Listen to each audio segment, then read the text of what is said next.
But now to this. Democratic Virginia Governor Ralph Northam is considering resigning after a racist photo from his past surfaced on Friday. He says he's not in that photo, though. The Washington Post reports that Governor Northam called an emergency meeting with senior staffers last night to discuss options, including possibly stepping down, but did not reach a decision. It all stems from a 1984 medical school yearbook photo that shows a man dressed in blackface and another as a Ku Klux Klansman. It rang alongside other pictures and personal information about Northam, who was a medical student at the time. Hours after it was released on Friday, Governor Northam responded to the growing outrage. That photo and the racist and offensive attitudes it represents does not reflect that person I am today or the way that I have conducted myself as a soldier, a doctor, and a public servant. I am deeply sorry. I cannot change the decisions I made, nor can I undo the harm my behavior caused then and today. But I accept responsibility for my past actions. But during the next day, during a press conference, Northam changed his stance on the racist photo. When I was confronted with the images yesterday, I was appalled that they appeared on my page, but I believe then and now that I am not either of the people in that photo. If I were to listen to the voices calling on me to resign my office today, I could spare myself from the difficult path that lies ahead. I cannot in good conscience choose the path that would be easier for me in an effort to duck my responsibility to reconcile. That same year, I did participate in a dance contest in San Antonio, in which I darkened my face as part of a Michael Jackson costume. I look back now and regret that I did not understand the harmful legacy of an action like that. You said that the competition in San Antonio was a dance competition? Yes. And it was that you danced the moonwalk? That's right. Are you still able to moonwalk? Inappropriate circumstances. My wife says inappropriate circumstances. I had the shoes, I had a glove, and I used just a little bit of shoe polish to put under on my cheeks. Okay. A lot of people think he should resign and just end it. And, you know, Joe, you and I have been talking about this. I'm flabbergasted at the response that he had to his own actions in the past and how he handled the news conference. That said a lot to me about his fitness. But for the Democrats, they are unified that this guy should resign for a lot of reasons, especially because we are in the age of Trump. Especially because we are in the age of Trump. It was a bizarre press conference. And so, Eddie, let me bring you in. It's easy to make fun of him, but you're finally out of traffic in Atlanta, Georgia, so we can talk to you. Wow. And I'm going to do with you what I did with Noah. I'm going to play devil's advocate here. Okay. And let me just ask: Is there any room? Is there any room for grace? Let's just take Ralph Northam at his word. He did this in 1984. Again, this is Joe playing devil's advocate. This is not what he thinks. You don't have to explain that to Eddie. I'm just twist my words making against sure me the viewers regardless, see Mika. this. So anyway, Okay. but anyway, so Ralph Northam says, I did this 35 years ago. It was a terrible, terrible mistake. In the time since, though, I have been a soldier. I have been a doctor. I have been a patriot. I have been a public servant, and he has been a public servant, in ways, obviously he's a Democrat, that many people who are calling for his resignation now would support. Is there ever any room for grace for somebody like Ralph Northam, or I'll say Brett Kavanaugh, or Al Franken, who I guess, again, at least with Kavanaugh and with Northam, these are things that people did or were alleged to have done in high school and college, and then spent 35 years trying to serve the public in their own way. Any room for grace? Usually, is there any room for grace here in particular? Sure. There's always room for grace, Joe. But grace always comes with consequences. To be forgiven, to be extended a branch of love in the midst of one's fallenness can be consistent with one's commitments as a Christian, if that's the tradition you're in, that you belong to. But there are also consequences that follow. And particularly in the context of Black America, in relation to these sorts of events, there's always the expectation of immediate forgiveness. As if we have, as I tweeted, this overdeveloped forgiveness gene whenever racism evidences itself in the country among people who claim to be otherwise. So I think it's important for us to understand that Ralph Northam can be extended grace. He has a life ahead of him, but he no longer has the ability to lead Virginia. 87% of black folk voted for him. He has an agenda that is really set to speak to the most vulnerable in the state. And the question is, can he actually execute that agenda given what we've seen? And I would say no. You said, okay. Go ahead, I'm sorry. And Kimberly, can I ask you in a follow-up, and then I'll get right back to you, Eddie? Sure. Yeah. In a follow-up, Kimberly, even if somebody wanted to provide grace to Ralph Northam right now, I just have to ask the question, how can they, as Democrats, in the age of Trump, when it is so critically important for Democrats to show Americans that there is an alternative to Donald Trump's view of race? Yeah, I think that's exactly the problem. And I think what Governor Northam's biggest problem isn't this page from 1984. It's how he has reacted subsequently in 2019. Not just changing his story, not just having to be reminded that jokingly, even considering doing the moonwalk at this press conference was inappropriate, quipping about how difficult it is to remove shoe polish from one's face.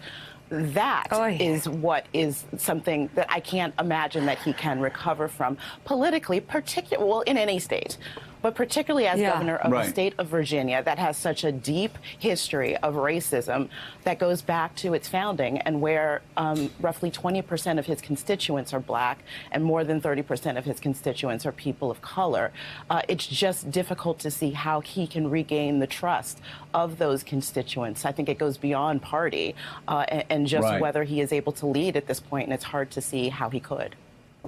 Eddie, I thought there were parallels with the Brett Kavanaugh situation where you really didn't know if Brett Kavanaugh actually was guilty of all the things he's being charged of. Technically. And none of us will ever know. And this was something that we said from day one. Obviously, the country was split on who they believed, right? But it was how he responded in the Senate Judiciary Committee that certainly made many people feel like he didn't have the judicial temperament to be Supreme Court Justice, regardless of what happened when he was 15, 16, 17 years old.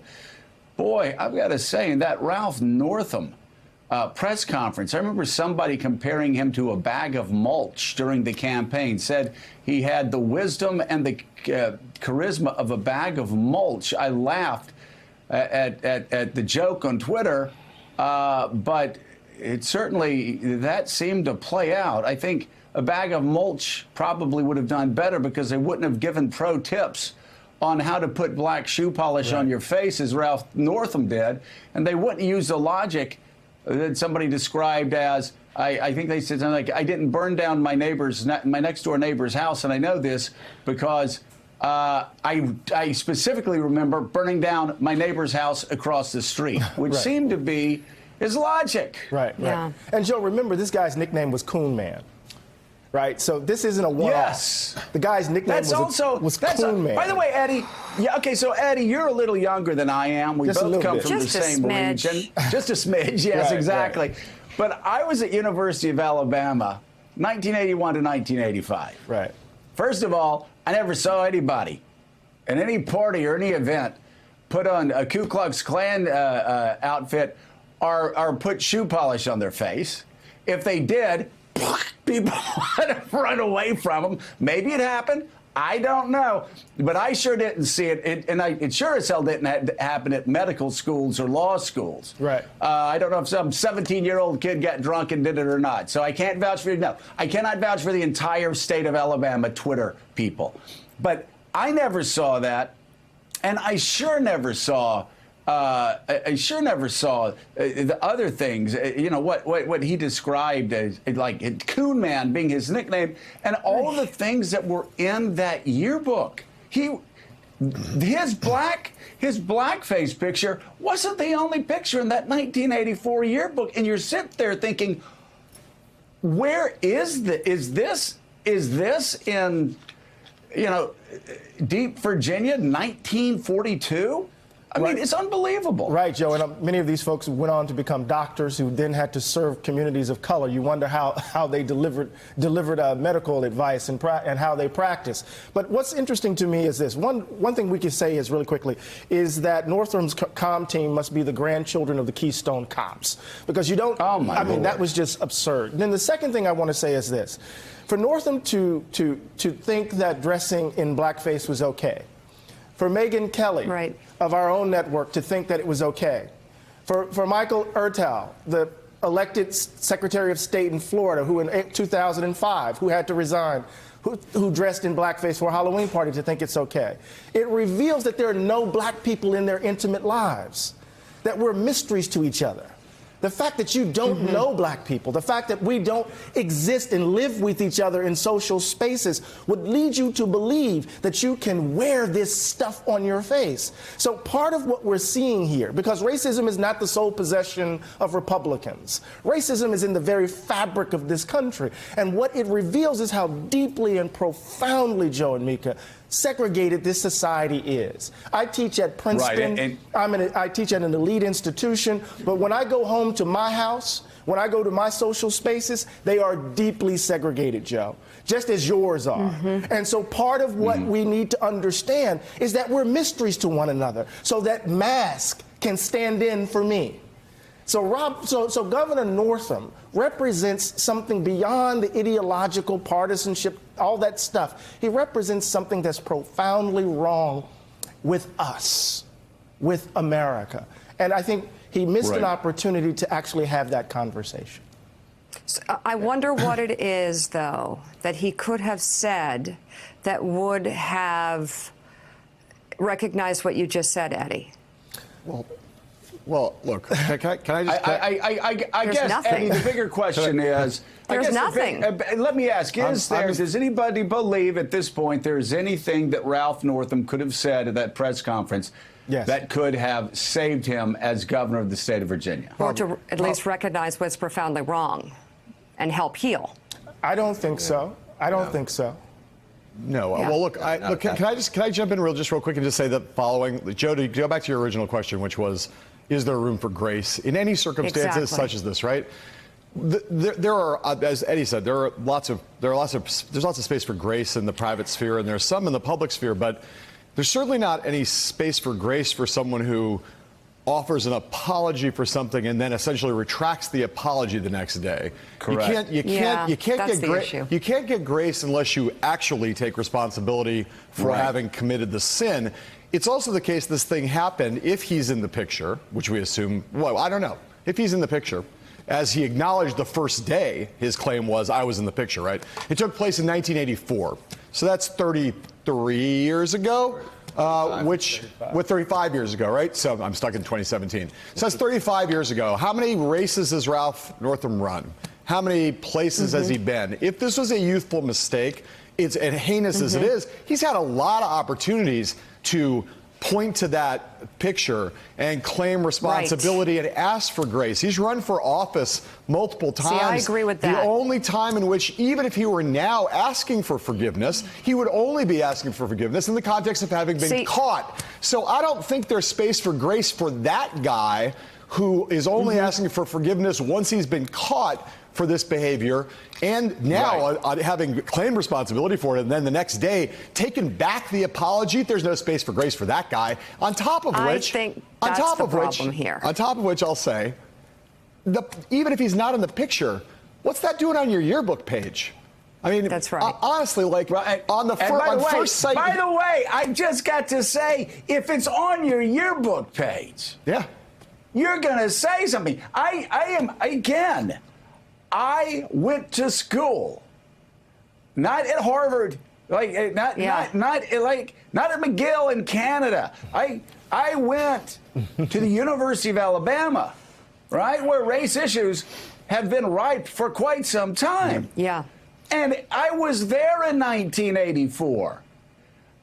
I can't imagine that picture being placed on anybody's yearbook page without Joab Thomas or whoever the president of the University of Alabama was in 1984 immediately walking over to the office of the yearbook place and going, hey, y'all, everybody in here? Right. Yeah, you're shut down, and we're taking this over. I think that, Eddie, is what's so shocking to me, is that this happened in 1984, and we're only talking about it 35 years later, that there wasn't somebody that day. Right. And I can't underline this enough. That's why I keep saying I went to Alabama in 1984. For people that are listening that weren't born then or were too young to remember then, that ain't how it was. In 1984, in schools of higher learning, certainly not at the University of Alabama or the University of Florida or any middle schools or any high schools that I went through in Alabama, Mississippi, Georgia, Northwest Florida, I could not imagine a picture like that being in a yearbook without a professor coming in, an advisor, and immediately suspending a group of these students. Well, remember, how does that picture go in there, Eddie? I mean, it goes in there because it's part of the culture of that moment. Remember, Joe, even at University of Alabama, on Fraternity Row, there were fraternities at University of Alabama. I can't remember the specific fraternity that had blackface parties.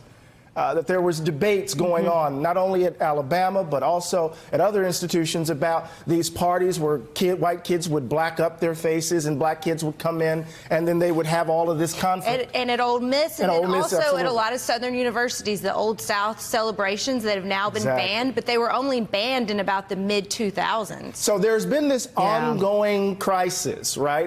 This ongoing crisis in which blackface is seen as acceptable in the 80s and the 90s. In the 2000s, and now here we are in the 21st century still grappling with it. How it would show up on a page in a yearbook and for a politician claiming to be progressive and not engaging in some kind of mea culpa at some point in his career just simply blows my imagination. Well, I'm curious. I know we got to go to break. We got to go. So, Elise, do you think I just didn't hang out with the Northam type of people at University of Alabama? Like, were people?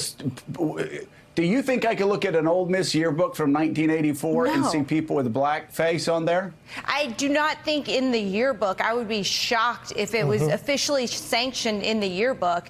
I think that this also was such a case of extreme privilege of young medical students having the time and the energy and the wherewithal to go about and create elaborate white supremacist costumes. That's just such a level of privilege on top of the blatant racism that you're just like, wow. It is something that I think is somewhat perhaps distinct in Virginia, and there has been some scholarly work done on the legacy of blackface, particularly within the state of Virginia. But I think that the questions that have been raised by this are far, far bigger than anything about one state or one place. And you look at what Kimberly pointed out, that the most damning point of it all was that the governor still thought that it was funny to be talking about putting shoe polish on his face and creating himself as Michael Jackson. And it's just disgusting and unacceptable. Coming up, we are going to talk about grace because it's not happening in this case, for sure, but maybe it can in other cases. We have to talk about that. We have to talk about where we go from here.